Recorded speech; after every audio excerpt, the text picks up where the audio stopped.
Bismillahirrahmanirrahim. Assalamualaikum warahmatullahi wabarakatuh. Baik teman-teman, pada kesempatan kali ini saya akan memaparkan etika pergaulan. Apa itu etika pergaulan? Etika pergaulan dalam Islam adalah tata cara berinteraksi dengan sesama manusia berdasarkan nilai akhlak mulia yang bersumber dari Al-Quran dan hadis. Etika ini bertujuan untuk menciptakan hubungan sosial yang harmonis, saling menghormati, dan menjauhkan manusia dari perilaku yang merugikan diri sendiri maupun orang lain. Nah, Islam mengajarkan bahwa manusia adalah makhluk sosial yang membutuhkan orang lain. Oleh karena itu, setiap muslim harus menjaga sikap, ucapan, dan perbuatan dalam kehidupan sehari-hari. Kemudian ada tujuan etika pergaulan. Yang pertama yaitu menciptakan hubungan yang harmonis antar sesama. Yang kedua yaitu menumbuhkan rasa saling menghormati dan menghargai. Yang ketiga, menjaga persatuan dan ukhuwah Islamiyah. Yang keempat, mencegah terjadinya konflik dan perpecahan.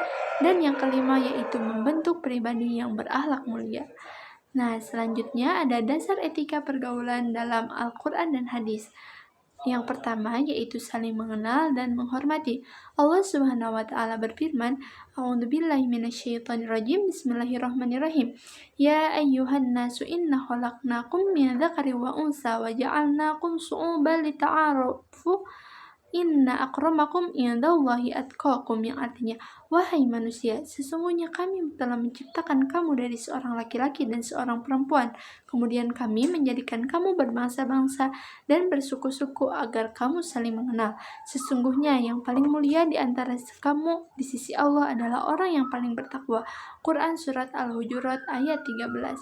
Nah, penjelasan ayat ini menegaskan bahwa perbedaan suku, budaya, dan latar belakang bukanlah untuk saling merendahkan, melainkan untuk saling mengenal dan saling menghargai. Nah, kemudian adapun yang kedua yaitu menjauhi ejekan dan perundungan. Allah Subhanahu wa taala berfirman, Bismillahirrahmanirrahim, Ya ayyuhalladzina amanu la yashhur qaumun min qaumin asya'an yakunu khairan minha, yang artinya, wahai orang-orang yang beriman, janganlah suatu kaum mengolok-olok kaum yang lain, karena boleh jadi mereka yang diperolok lebih baik daripada mereka. Quran Surat Al-Hujurat ayat 11. Nah, penjelasan ayat Quran tersebut yaitu Islam melarang segala bentuk penghinaan, perundungan atau bullying, dan merendahkan orang lain, baik secara langsung maupun melalui media sosial. Nah, kemudian adapun yang ketiga yaitu berkata baik dan sopan. Allah Subhanahu wa taala berfirman, wa qulu lin-nasi husna, yang artinya, dan ucapkanlah kata-kata yang baik kepada manusia. Quran Surat Al-Baqarah ayat 83. Kemudian ada juga sabda Rasulullah Shallallahu Alaihi Wasallam, maka na yu'minu billahi wal yaumil akhir falyaqulu khairan aw liyasmut, yang artinya, barang siapa yang beriman kepada Allah di hari akhir, hendaklah ia berkata baik atau diam. Hadis riwayat Bukhari dan Muslim. Penjelasan hadis tersebut yaitu setiap muslim harus menjaga lisannya dari ucapan kasar, fitnah, ghibah, dan perkataan yang menyakiti hati orang lain. Kemudian adapun yang keempat yaitu menjaga persaudaraan dan menghindari prasangka buruk. Allah Subhanahu wa taala berfirman, Bismillahirrahmanirrahim, Ya ayyuhalladzina amanu ijtanibu katsiran minadh-dhanni inna ba'dadh-dhanni itsmu, yang artinya, wahai orang-orang yang beriman, jauhilah banyak dari prasangka, karena sesungguhnya sebagian prasangka itu adalah dosa. Quran Surat Al-Hujurat ayat 12. Penjelasan ayat Al-Quran tersebut yaitu berprasangka buruk dapat merusak hubungan pertemanan dan menimbulkan konflik. Islam mengajarkan untuk selalu berpikir positif dan melakukan tabayun atau klarifikasi terhadap informasi yang diterima. Kemudian adapun yang kelima yaitu menebarkan salam dan kasih sayang. Rasulullah Shallallahu Alaihi Wasallam bersabda, Absus salama bainakum, yang artinya sebarkanlah salam di antara kalian. Hadis riwayat Muslim. Penjelasan hadis tersebut yaitu mengucapkan salam dapat mempererat hubungan sosial, menimbulkan rasa persaudaraan, dan menciptakan suasana yang damai. Kemudian selanjutnya ada prinsip-prinsip etika pergaulan dalam Islam. Yang pertama yaitu menghormati orang tua, guru, dan sesama. Yang kedua yaitu bersikap jujur dan amanah, dan yang ketiga yaitu menjaga sopan santun dalam berbicara dan bertindak. Yang keempat yaitu menolong sesama dalam kebaikan. Yang kelima yaitu menjaga sebatas pergaulan sesuai syariat. Yang keenam yaitu menghindari gibah, fitnah, dan adu domba. Yang ketujuh yaitu menjaga adab dalam bermedia sosial dan memilih teman yang baik.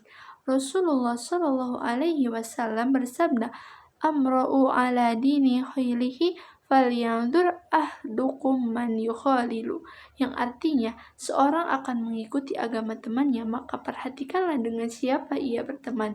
Hadis riwayat Abu Dawud dan Tirmizi. Contoh penerapan etika pergaulan di lingkungan keluarga. Yang pertama yaitu seperti menghormati orang tua, seperti berbicara dengan lemah lembut, membantu pekerjaan rumah. Di lingkungan sekolah atau kampus, kita harus menghormati guru atau dosen dan teman. Kemudian tidak mencontek dan menghindari perundungan. Kemudian adapun di lingkungan masyarakat, yang pertama yaitu untuk menjaga kerukunan, yang kedua menghargai perbedaan, yang ketiga aktif dalam kegiatan sosial. Kemudian adapun yang keempat yaitu di media sosial, kita harus memverifikasi informasi sebelum membagikannya. Kemudian menghindari ujaran kebencian, menggunakan bahasa yang santun. Kemudian setelah itu timbullah hikmah penerapan etika pergaulan, mendapatkan kepercayaan dan penghargaan dari orang lain, kemudian menciptakan lingkungan yang damai dan harmonis, kemudian mempererat persaudaraan dan terhindar dari konflik dan permusuhan, kemudian mendapatkan ridho Allah Subhanahu wa Ta'ala. Jadi, etika pergaulan dalam Islam merupakan pedoman penting dalam membangun hubungan yang baik dalam sesama. Al-Quran dan hadis mengajarkan umat Islam untuk saling menghormati, menjaga lisan, menghindari prasangka buruk saat menebarkan kasih sayang dan persaudaraan.